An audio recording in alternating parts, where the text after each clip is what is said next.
Genesis 11. Now the whole world had one language and a common form of speech. And as people journeyed eastward, they found a plain in the land of Shinar and settled there. And they said to one another, "Come, let us make bricks and bake them thoroughly." So they used brick instead of stone, and tar instead of mortar.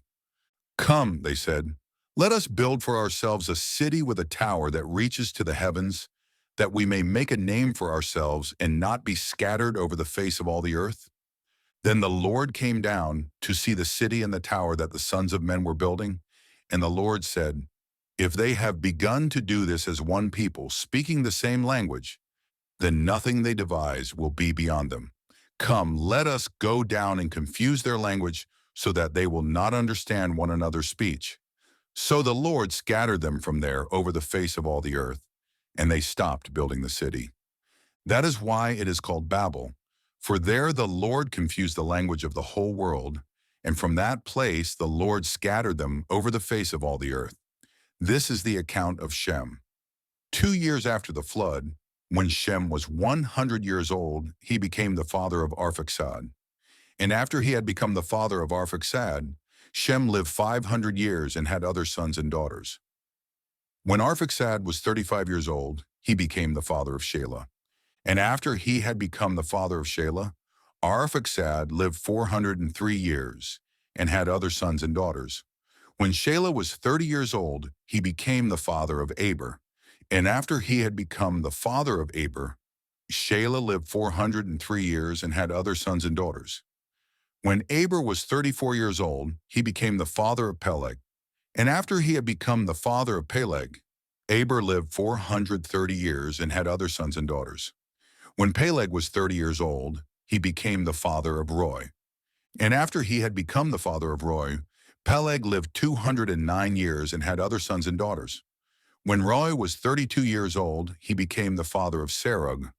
And after he had become the father of Serug, Rui lived 207 years and had other sons and daughters. When Serug was 30 years old, he became the father of Nahor. And after he had become the father of Nahor, Serug lived 200 years and had other sons and daughters. When Nahor was 29 years old, he became the father of Terah. And after he had become the father of Terah, Nahor lived 119 years and had other sons and daughters.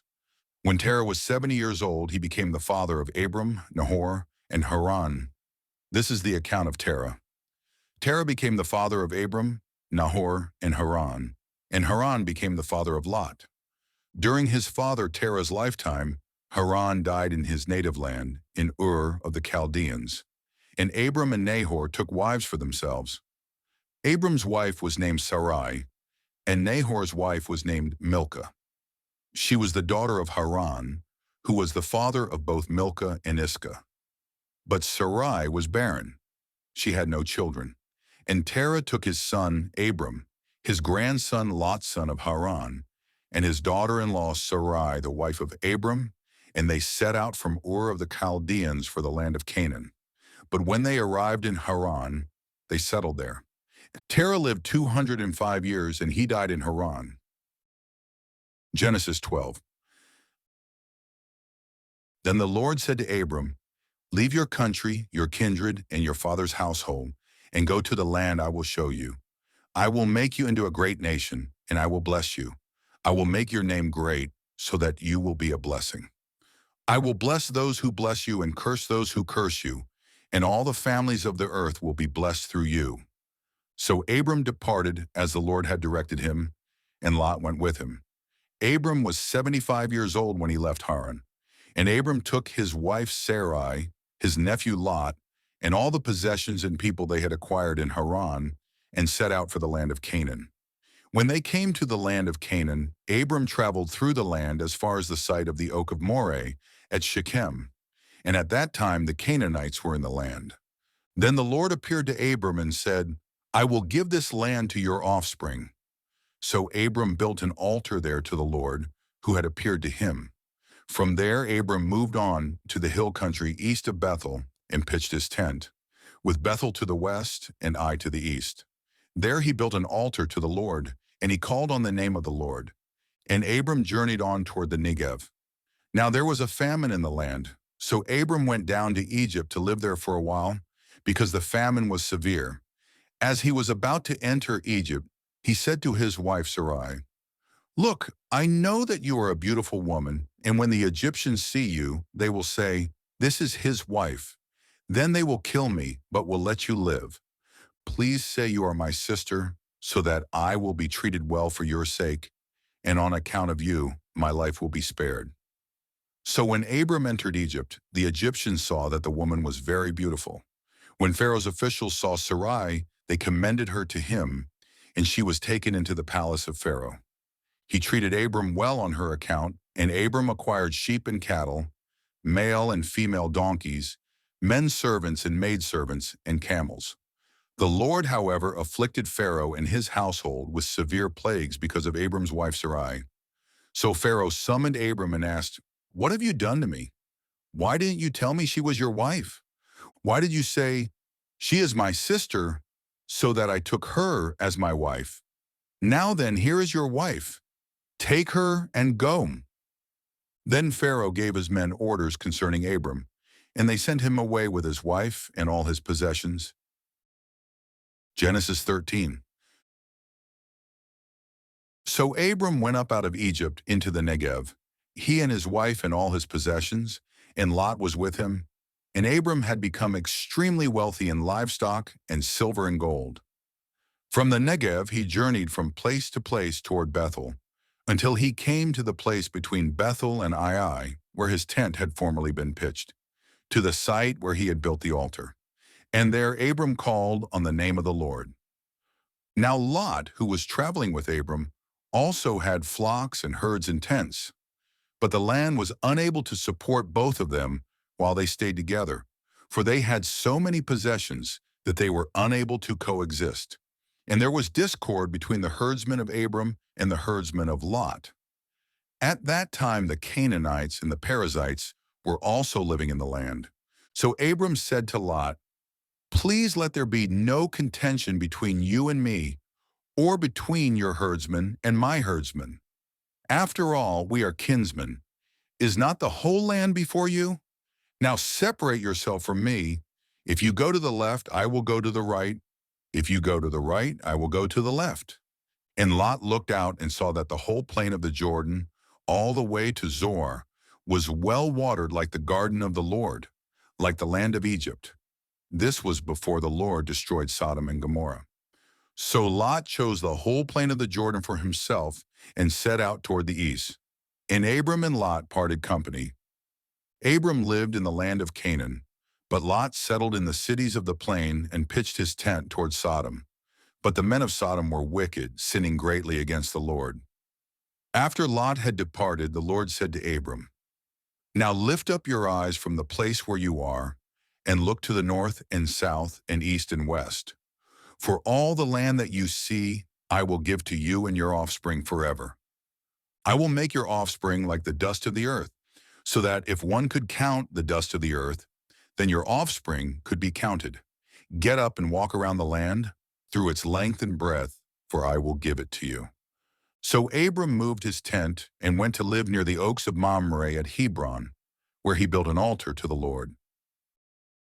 Genesis 14. In those days Amraphel, king of Shinar, Arioch, king of Elasar, Chedorlaomer, king of Elam, and Tidal, king of Goim, went to war against Bera, king of Sodom, Bersha, king of Gomorrah, Shinab, king of Admah, Shemeber, king of Zeboim, and the king of Bela, that is Zoar. The latter five came as allies to the valley of Siddim, that is, the Salt Sea.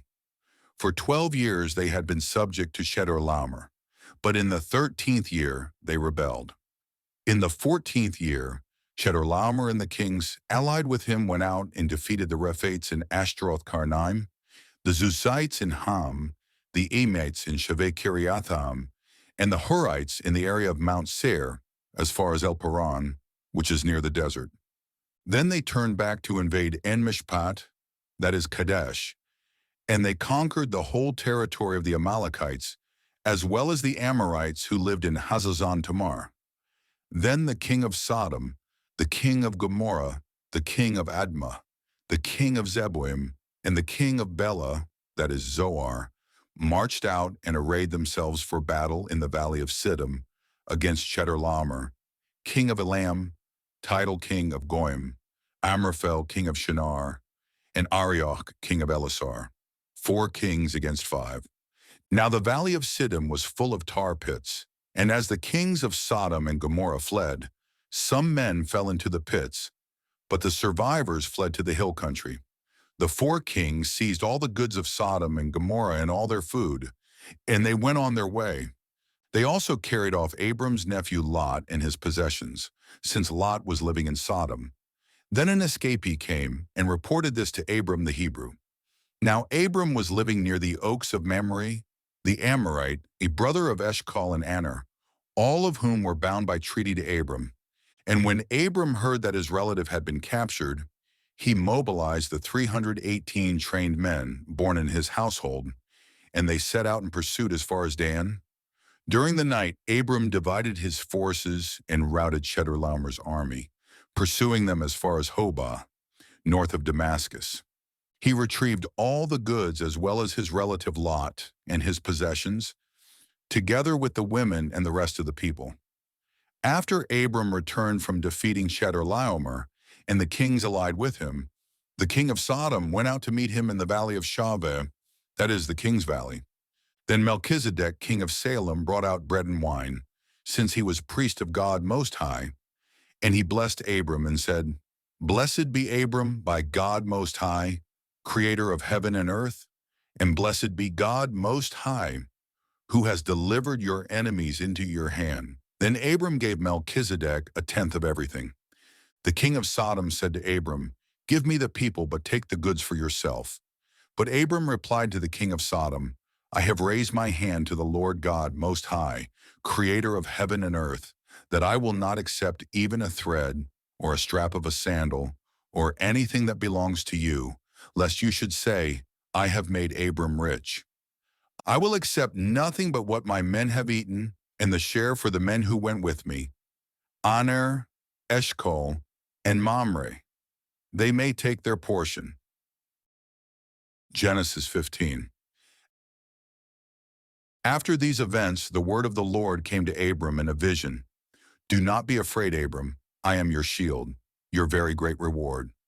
But Abram replied, "O Lord God, what can you give me, since I remain childless, and the heir of my house is Eliezer of Damascus?" Abram continued, "Behold, you have given me no offspring, so a servant in my household will be my heir."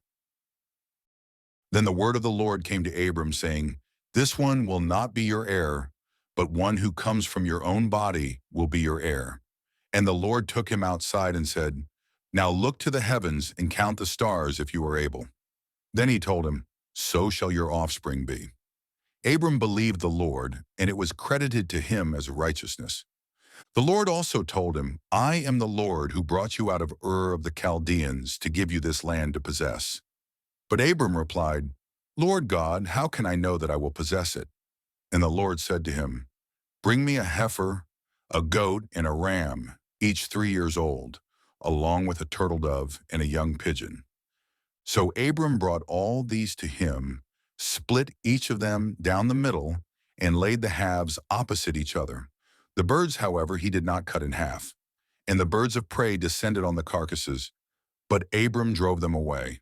As the sun was setting, Abram fell into a deep sleep, and suddenly great terror and darkness overwhelmed him. Then the Lord said to Abram, "Know for certain that your descendants will be strangers in a land that is not their own, and they will be enslaved and mistreated 400 years. But I will judge the nation they serve as slaves, and afterward they will depart with many possessions. You, however, will go to your fathers in peace and be buried at a ripe old age. In the 4th generation your descendants will return here, for the iniquity of the Amorites is not yet complete." When the sun had set and darkness had fallen, behold, a smoking firepot and a flaming torch appeared and passed between the halves of the carcasses. On that day the Lord made a covenant with Abram, saying, "To your descendants I have given this land, from the river of Egypt to the great river Euphrates, the land of the Kenites, Kenizzites, Cadmonites, Hittites, Perizzites, Rephites, Amorites, Canaanites, Girgashites, and Jebusites. Genesis 16. Now Abram's wife Sarai had borne him no children, but she had an Egyptian maidservant named Hagar. So Sarai said to Abram, "Look now, the Lord has prevented me from bearing children. Please go to my maidservant. Perhaps I can build a family by her." And Abram listened to the voice of Sarai.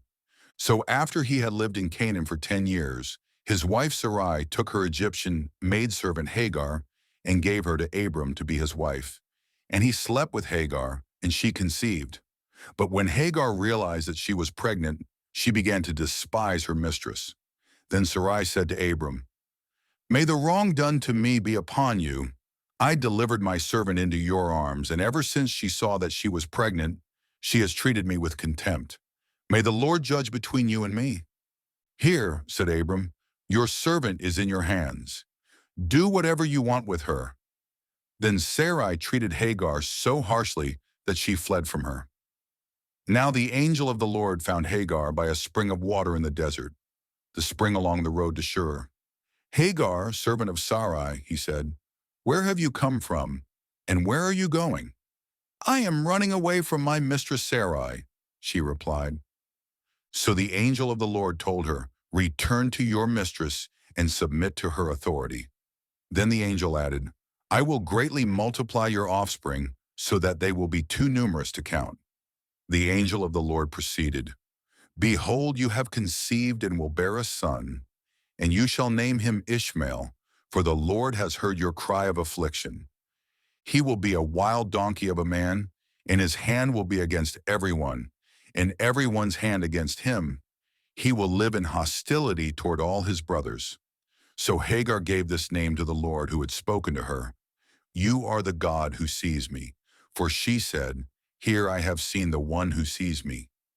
Therefore the well was called Bir Lahai Roi. It is located between Kadesh and Bered. And Hagar bore Abram a son, and Abram gave the name Ishmael to the son she had born. Abram was 86 years old when Hagar bore Ishmael to him. Genesis 17. When Abram was 99 years old, the Lord appeared to him and said, "I am God Almighty. Walk before me and be blameless. I will establish my covenant between me and you, and I will multiply you exceedingly." Then Abram fell face down, and God said to him, "As for me, this is my covenant with you. You will be the father of many nations. No longer will you be called Abram, but your name will be Abraham, for I have made you a father of many nations. I will make you exceedingly fruitful. I will make nations of you, and kings will descend from you. I will establish my covenant as an everlasting covenant between me and you and your descendants after you, to be your God and the God of your descendants after you. And to you and your descendants I will give the land where you are residing, all the land of Canaan, as an eternal possession, and I will be their God." God also said to Abraham, "You must keep my covenant, you and your descendants in the generations after you. This is my covenant with you and your descendants after you, which you are to keep. Every male among you must be circumcised. You are to circumcise the flesh of your foreskin, and this will be a sign of the covenant between me and you. Generation after generation, every male must be circumcised when he is 8 days old, including those born in your household and those purchased from a foreigner, even those who are not your offspring. Whether they are born in your household or purchased, they must be circumcised. My covenant in your flesh will be an everlasting covenant. But if any male is not circumcised, he will be cut off from his people. He has broken my covenant." Then God said to Abraham, "As for Sarai, your wife, do not call her Sarai, for her name is to be Sarah. And I will bless her and will surely give you a son by her. I will bless her, and she will be the mother of nations. Kings of peoples will descend from her." Abraham fell face down. Then he laughed and said to himself, "Can a child be born to a man who is 100 years old? Can Sarah give birth at the age of 90?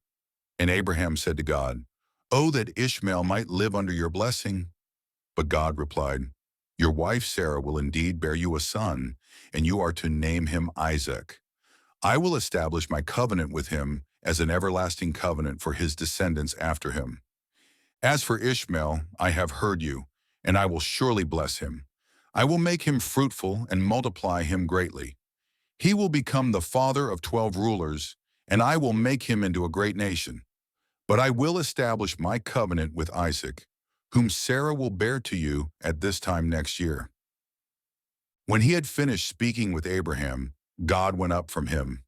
On that very day, Abraham took his son Ishmael, and all those born in his household or purchased with his money, every male among the members of Abraham's household, and he circumcised them, just as God had told him. So Abraham was 99 years old when he was circumcised, and his son Ishmael was 13. Abraham and his son Ishmael were circumcised on the same day. And all the men of Abraham's household, both servants born in his household, and those purchased from foreigners, were circumcised with him.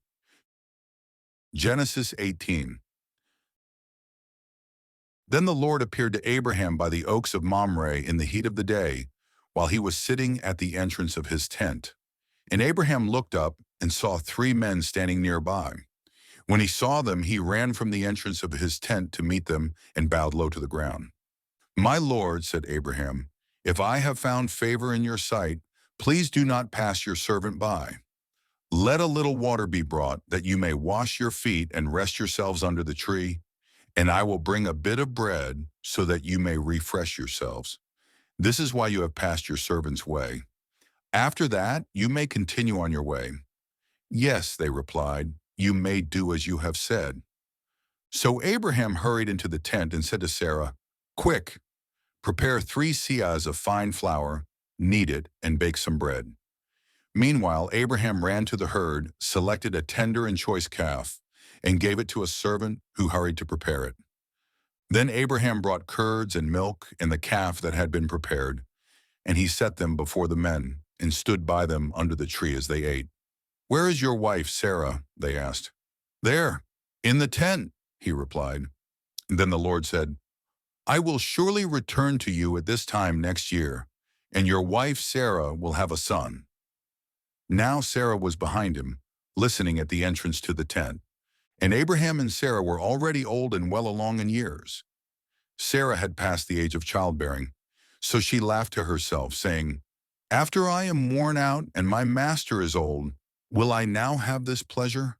And the Lord asked Abraham, "Why did Sarah laugh and say, 'Can I really bear a child when I am old?' Is anything too difficult for the Lord? At the appointed time I will return to you, in about a year, and Sarah will have a son." But Sarah was afraid, so she denied it and said, "I did not laugh." "No," replied the Lord, "but you did laugh." When the men got up to leave, they looked out over Sodom, and Abraham walked along with them to see them off. And the Lord said, "Shall I hide from Abraham what I am about to do? Abraham will surely become a great and powerful nation, and through him all the nations of the earth will be blessed. For I have chosen him, so that he will command his children and his household after him to keep the way of the Lord by doing what is right and just, in order that the Lord may bring upon Abraham what he has promised." Then the Lord said, "The outcry against Sodom and Gomorrah is great, because their sin is so grievous. I will go down to see if their actions fully justify the outcry that has reached me. If not, I will find out." And the 2 men turned away and went toward Sodom, but Abraham remained standing before the Lord. Abraham stepped forward and said, "Will you really sweep away the righteous with the wicked? What if there are 50 righteous ones in the city? Will you really sweep it away and not spare the place for the sake of the 50 righteous ones who are there? Far be it from you to do such a thing, to kill the righteous with the wicked, so that the righteous and the wicked are treated alike. Far be it from you. Will not the judge of all the earth do what is right?" So the Lord replied, "If I find 50 righteous ones within the city of Sodom, on their account I will spare the whole place." Then Abraham answered, "Now that I have ventured to speak to the Lord, though I am but dust and ashes, Suppose the 50 righteous ones lack 5. Will you destroy the whole city for the lack of 5? He replied, If I find 45 there, I will not destroy it. Once again Abraham spoke to the Lord. Suppose 40 are found there. He answered, on account of the 40, I will not do it.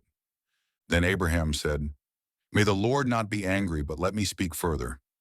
Suppose 30 are found there. He replied, If I find 30 there, I will not do it.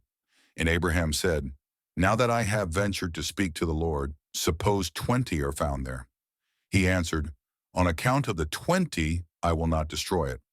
Finally Abraham said, May the Lord not be angry, but let me speak once more. Suppose 10 are found there. And he answered, On account of the 10, I will not destroy it. When the Lord had finished speaking with Abraham, he departed, and Abraham returned home. Genesis 19. Now the 2 angels arrived at Sodom in the evening, and Lot was sitting in the gateway of the city. When Lot saw them, he got up to meet them, bowed face down, and said, My lords, please, turn aside into the house of your servant. Wash your feet and spend the night. Then you can rise early and go on your way. No, they answered, we will spend the night in the square. But Lot insisted so strongly that they followed him into his house. He prepared a feast for them and baked unleavened bread, and they ate. Before they had gone to bed, all the men of the city of Sodom, both young and old, surrounded the house. They called out to Lot, saying, Where are the men who came to you tonight? Send them out to us so we can have relations with them. Lot went outside to meet them, shutting the door behind him. Please, my brothers, he pleaded, don't do such a wicked thing. Look, I have 2 daughters who have never slept with a man. Let me bring them to you, and you can do to them as you please. But do not do anything to these men, for they have come under the protection of my roof. Get out of the way, they replied. And they declared, This one came here as a foreigner, and he is already acting like a judge. Now we will treat you worse than them. And they pressed in on Lot and moved in to break down the door. But the men inside reached out, pulled Lot into the house with them, and shut the door. And they struck the men at the entrance, young and old, with blindness, so that they wearied themselves trying to find the door. Then the 2 men said to Lot, Do you have anyone else here, a son-in-law, your sons or daughters, or anyone else in the city who belongs to you? Get them out of here, because we are about to destroy this place. For the outcry to the Lord against his people is so great that he has sent us to destroy it. So Lot went out and spoke to the sons-in-law who were pledged in marriage to his daughters. Get up, he said. Get out of this place, for the Lord is about to destroy the city. But his sons-in-law thought he was joking. At daybreak, the angels hurried Lot along, saying, Get up, take your wife and your 2 daughters who are here, or you will be swept away in the punishment of the city. But when Lot hesitated, the men grabbed his hand in the hands of his wife and his 2 daughters, and they led them safely out of the city because of the Lord's compassion for them. As soon as the men had brought them out, one of them said, Run for your lives, do not look back, and do not stop anywhere on the plain. Flee to the mountains, or you will be swept away. But Lot replied, No, my lords, please, your servant has indeed found favor in your sight, and you have shown me great kindness by sparing my life. But I cannot run to the mountains. The disaster will overtake me, and I will die. Look, there is a town nearby where I can flee, and it is a small place. Please let me flee there. Is it not a small place? Then my life will be saved. Very well, he answered. I will grant this request as well, and will not demolish the town you indicate. Hurry, run there quickly, for I cannot do anything until you reach it. That is why the town was called Zoar. And by the time the sun had risen over the land, Lot had reached Zoar. Then the Lord rained down sulfur and fire on Sodom and Gomorrah from the Lord out of the heavens. Thus he destroyed these cities in the entire plain, including all the inhabitants of the cities and everything that grew on the ground. But Lot's wife looked back, and she became a pillar of salt. Early the next morning, Abraham got up and returned to the place where he had stood before the Lord. He looked down towards Sodom and Gomorrah and all the land of the plain, and he saw the smoke rising from the land, like smoke from a furnace. So when God destroyed the cities of the plain, he remembered Abraham, and he brought Lot out of the catastrophe that destroyed the cities where he had lived. Lot and his 2 daughters left Zoar and settled in the mountains, for he was afraid to stay in Zoar, where they lived in a cave. One day the older daughter said to the younger, "Our father is old, and there is no man in the land to sleep with us, as is the custom over all the earth. Come, let us get our father drunk with wine so we can sleep with him and preserve his line." So that night they got their father drunk with wine, and the firstborn went in and slept with her father. He was not aware when she lay down or when she got up. The next day the older daughter said to the younger, "Look, I slept with my father last night. Let us get him drunk with wine again tonight so you can go in and sleep with him, and we can preserve our father's line." So again that night they got their father drunk with wine, and the younger daughter went in and slept with him. He was not aware when she lay down or when she got up. Thus both of Lot's daughters became pregnant by their father. The older daughter gave birth to a son and named him Moab. He is the father of the Moabites of today. The younger daughter also gave birth to a son, and she named him Ben-Ami. He is the father of the Ammonites of today. Genesis 20. Now Abraham journeyed from there to the region of the Negev and settled between Kadesh and Shur. While he was staying in Gerar, Abraham said of his wife Sarah, "She is my sister." So Abimelech, king of Gerar, had Sarah brought to him. One night, however, God came to Abimelech in a dream and told him, "You are as good as dead because of the woman you have taken, for she is a married woman." Now Abimelech had not gone near her, so he replied, "Lord, would you destroy a nation even though it is innocent? Didn't Abraham tell me she is my sister?" And she herself said, "He is my brother. I have done this in the integrity of my heart and the innocence of my hands." Then God said to Abimelech in the dream, "Yes, I know that you did this with a clear conscience, and so I have kept you from sinning against me. That is why I did not let you touch her. Now return the man's wife, for he is a prophet. He will pray for you and you will live. But if you do not restore her, be aware that you will surely die, you and all who belong to you." Early the next morning Abimelech got up and summoned all his servants, and when he described to them all that had happened, the men were terrified. Then Abimelech called Abraham and asked, "What have you done to us? How have I sinned against you, that you have brought such tremendous guilt upon me and my kingdom? You have done things to me that should not be done." Abimelech also asked Abraham, "What prompted you to do such a thing?" Abraham replied, "I thought to myself, surely there is no fear of God in this place. They will kill me on account of my wife. Besides, she really is my sister, the daughter of my father, though not the daughter of my mother, and she became my wife. So when God had me journey from my father's house, I said to Sarah, 'This is how you can show your loyalty to me. Wherever we go, say of me, he is my brother.' So Abimelech brought sheep and cattle, men servants and maidservants, and he gave them to Abraham and restored his wife Sarah to him. And Abimelech said, 'Look, my land is before you. Settle wherever you please.' And he said to Sarah, 'See, I am giving your brother 1,000 pieces of silver. It is your vindication before all who are with you. You are completely cleared.' Then Abraham prayed to God, and God healed Abimelech and his wife and his maidservants, so that they could again bear children. For on account of Abraham's wife Sarah, the Lord had completely closed all the wombs in Abimelech's household. Genesis 21. Now the Lord attended to Sarah as he had said, and the Lord did for Sarah what he had promised.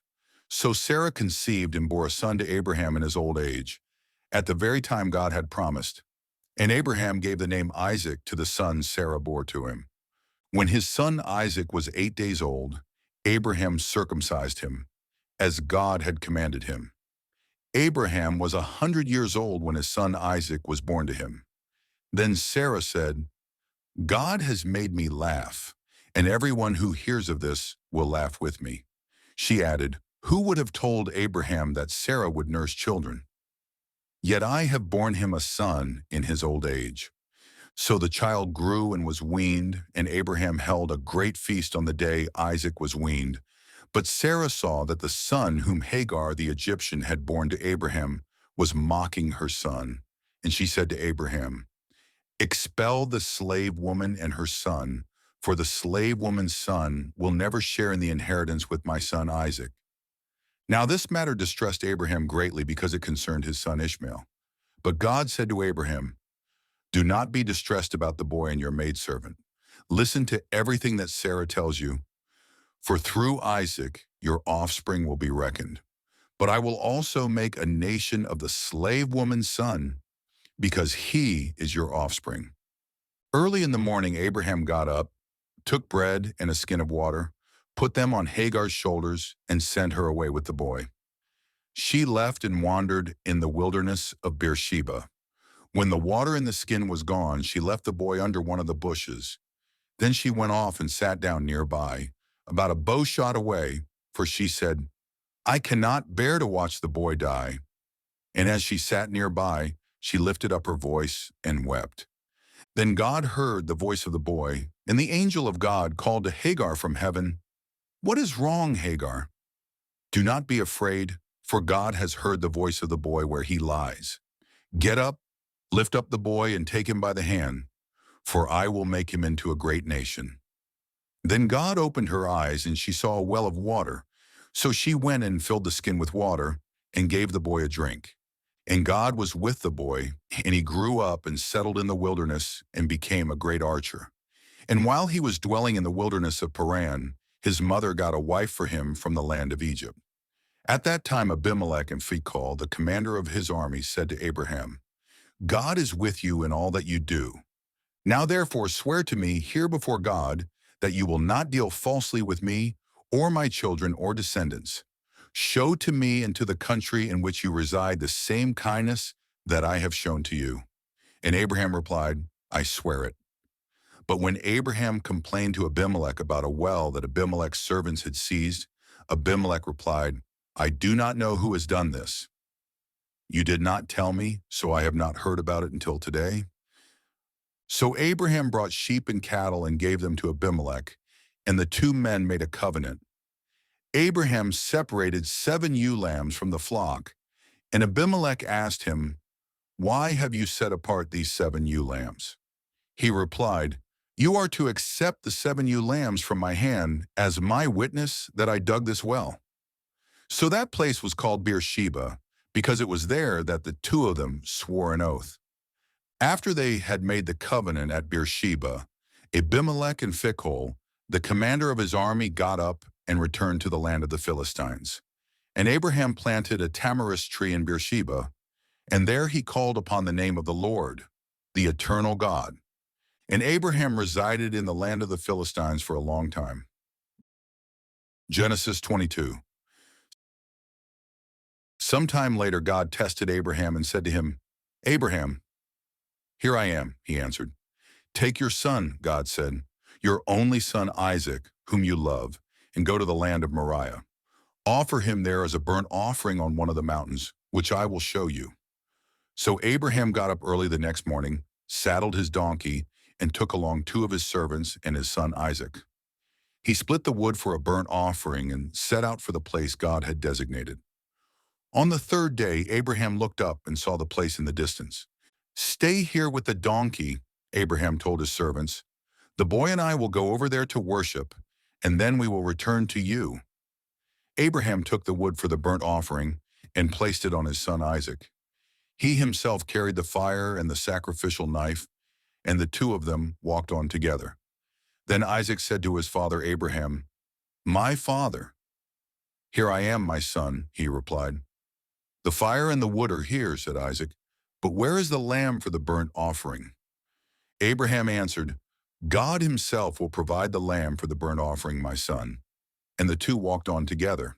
When they arrived at the place God had designated, Abraham built the altar there and arranged the wood. He bound his son Isaac and placed him on the altar atop the wood. Then Abraham reached out his hand and took the knife to slaughter his son. Just then the angel of the Lord called out to him from heaven, Abraham, Abraham! Here I am, he replied. Do not lay a hand on the boy or do anything to him, said the angel, for now I know that you fear God, since you have not withheld your only son from me. Then Abraham looked up and saw behind him a ram in a thicket, caught by its horns. So he went and took the ram and offered it as a burnt offering in place of his son. And Abraham called that place, the Lord will provide. So to this day it is said, on the mountain of the Lord it will be provided. And the angel of the Lord called to Abraham from heaven a second time, saying, By myself I have sworn, declares the Lord, that because you have done this and have not withheld your only son, I will surely bless you, and I will multiply your descendants like the stars in the sky and the sand on the seashore. Your descendants will possess the gates of their enemies, and through your offspring all nations of the earth will be blessed, because you have obeyed my voice. Abraham went back to his servants, and they got up and set out together for Beersheba. And Abraham settled in Beersheba. Some time later Abraham was told, Milcah has also borne sons to your brother Nahor, Uz the firstborn, his brother Buz, Kemuel, the father of Aram, Chesed, Hazo, Pildash, Jidlaph, and Bethuel. And Bethuel became the father of Rebekah. Milcah bore these 8 sons to Abraham's brother Nahor. Moreover, Nahor's concubine, whose name was Reumah, bore Tebah, Gaham, Tahash, and Makkah.